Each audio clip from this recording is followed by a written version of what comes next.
Yang terhormat pada sepuh pilih sepuh. Menayang juga ya. Sudah saya sendiri. Ke tengah-tengah dulu kesebut ke tengah-tengah. Saya ditunjuk oleh ketua untuk memimpin musyawarah konsolidasi penyatuan suara dan perapatan barisan.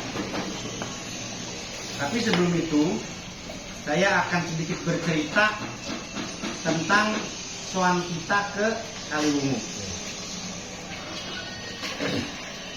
Pertama, kita kan mengajak sesepuh dari IKAP dan dari tuan rumah. Ternyata dari beliau-beliau banyak halangan, termasuk Bapak Tauhid ditodong nggak mau. Banyak Sepuh, embusi karena berdinding reang. Hasilnya, Jadi simbolnya siapa Bu?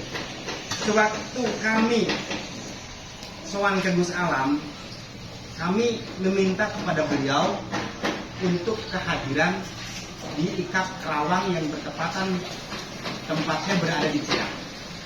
Sewaktu saya ungkapkan bahwa beliau nanyakan waktunya kapan, kami katakan bahwa waktunya ada bulan Desember. Tapi secara tanggal dan hari kami nggak berani karena apa ya? Kan nggak pedean kami dan rasa hormat kami karena kalau mengatur yang beliau kan nggak pantas juga. Iya. Tapi beliau ngomongnya gini, ngendikannya gini. Kok lama amat ya? Seharusnya bulan-bulan depan loh. Kata Gus Alamnya. Saya sendiri sempet nggak bisa ngomong juga karena apa? Beliau ternyata berharap Karawang itu lebih dipercepat untuk istighosah. Mungkin ada maksud agar supaya kita lebih cepat kumpul, lebih cepat bersatu atau bagaimana. Dan beliau pun pernah mengatakan begini, bercita-citalah setinggi langit, karena sewaktu jatuh pun kita di bintang. Iya, kalau di bintang, kalau jatuh ke abad nggak mungkin, kata di kali bintang nggak mungkin, harus di bintang, karena kita seharusnya punya program. Kalau jatuh jangan ke bawah-bawah, di bintang aja. Kalau di langit bintang, minimal ke bintang. Itu kata beliau. Dan kami juga sowan ke Mustafa, yang mana sowan ke beliau juga agak lama, mungkin 2 jam lebih. Walaupun di Salam juga sowan 2 jam lebihan. Saya lebih ke banyak mengungkap dari pembicaraan dengan Mustafa. Mustafa mengatakan beliau ngurusi IKAP 3 lokasi, Batang, Pekalongan, dan Pemalang, itu sangat sulit. Dengan kapabilitas beliau, dengan prioritas beliau, mengurus 3 IKAP di lokasi dapil beliau itu sangat kesulitan. Apalagi kita sebagai organisasi yang jauh dari keluarga dalam. Kata beliau, kalau kita mau sukses, kita harus rapatkan barisan, satukan suara, agar supaya kita lebih ada kekuatan, lebih ada kemampuan. Dan itu diperlukan loyalitas kita sebagai alumni dan santri. Loyalitas itu, kata beliau, itu bukan sebagai alumni, sebagai anggota IKAP. Kenapa sebagai anggota IKAP? Karena alumni dan IKAP itu beda, kata beliau. Kenapa beda? Alumni, beliau punya loyalitas kepada pondok dan abah. Iya, pasti. Saya katakan hampir 80-90% punya loyalitas kepada pondok dan abah.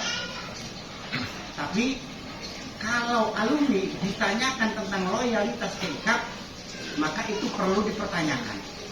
Karena banyak dari kita alumni yang enggak loyal ke IKAP.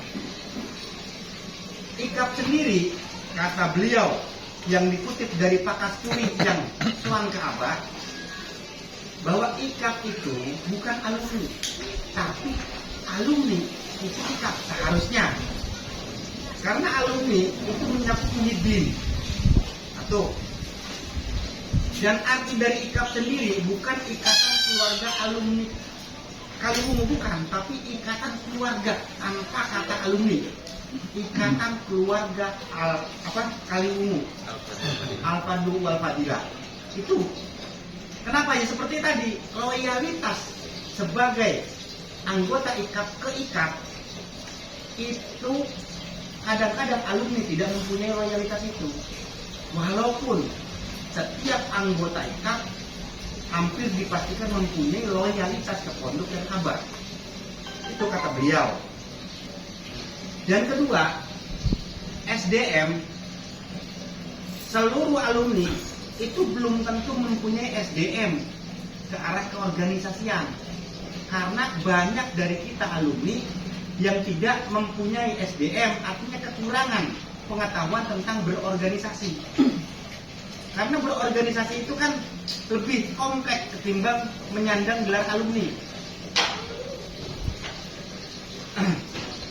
Dan dari semua itu, kadang-kadang kita harus menjurus ke ekonomi juga. Pembentukan IKAP Kerawang, IKAP khususnya IKAP Kerawang, itu harus diawali dengan penguatan secara ekonomi. Karena masalah terbesar di alumni itu ada di ekonomi. Salah satunya, karena kalau secara ubudiyah kita yakinlah setiap alumni seperti Pak Rohis kan, beliau sangat Alim. iya sangat alim, sangat alama, dan tasawufnya juga tinggi. Kata Hija, kata beliau, kata beliau, kalau toh ada mobil Ferrari yang mau kita kejar, sedangkan kita memakai mobil Ferrari atau Avanza dengan kecepatan yang sama, kita nggak mungkin nyampe ke tempat yang sama dengan waktu yang sama, nggak mungkin. Kita harus cari jalur alternatif yang lebih dekat, lebih nyaman, agar supaya nanti sewaktu datangnya Ferrari dan Kerry itu datang di waktu yang sama dan tempat yang sama. Kita harus mempunyai jalan pintas. Nah, salah satu jalan pintas itu dengan kita ambil ke politik, tapi bukan sebagai tujuan utama, sebagai batu loncatan. Tekan. Ya. Seperti kita contoh segini, ISIS itu kan dia dapat menguasai sebagian Timur Tengah, enggak seluruh, sebagian. Karena indeks ideologi mereka itu ada yang maju. Itu salah satunya. Makanya kita nggak perlu mencontohkan yang jelek-jeleknya, kita ambil yang baik-baiknya ke arah indeks ideologinya atau SDM-nya atau apapun. Terus IKAP juga harus mempunyai program jangka panjang yang program itu kan sebuah target. Kalau kita memprogramkan, menschedule-kan, kita harus sampai ke target tersebut. Dalam jangka 1 tahun ini, target kita apa? Kita harus jelas targetnya. Kalau kita memprogramkan sesuatu tanpa target, itu bohong. Karena target itu adalah tujuan dari program. Dischedulekan itu agar supaya kita mencapai target. Yaitu sekelumit tentang waktu kita soal ke Kaliwungu.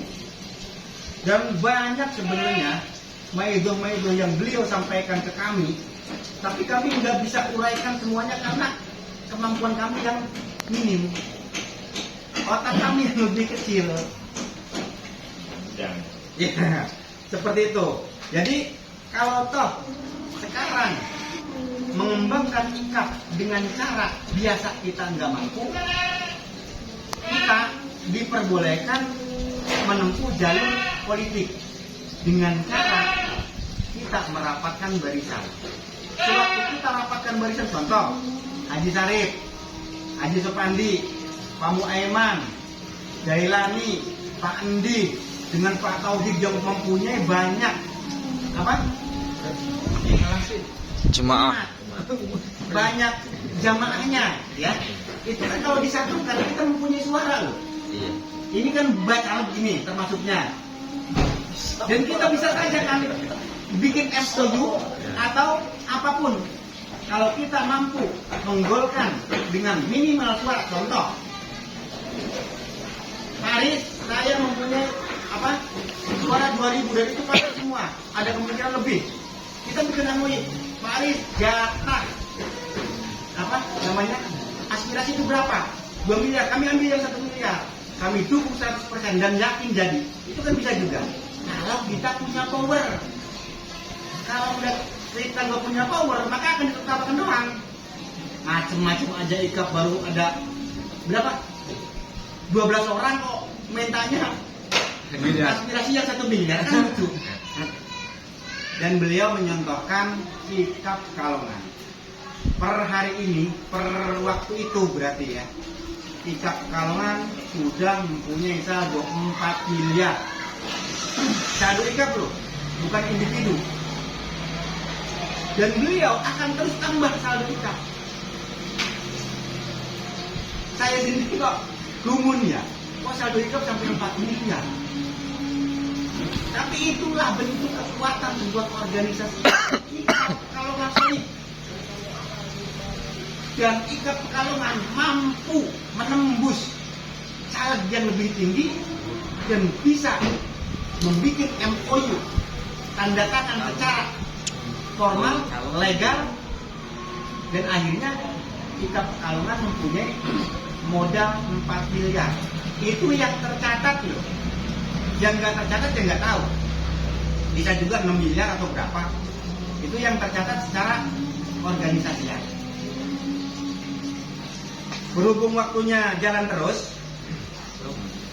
maka saya akan mulai dengan pembahasan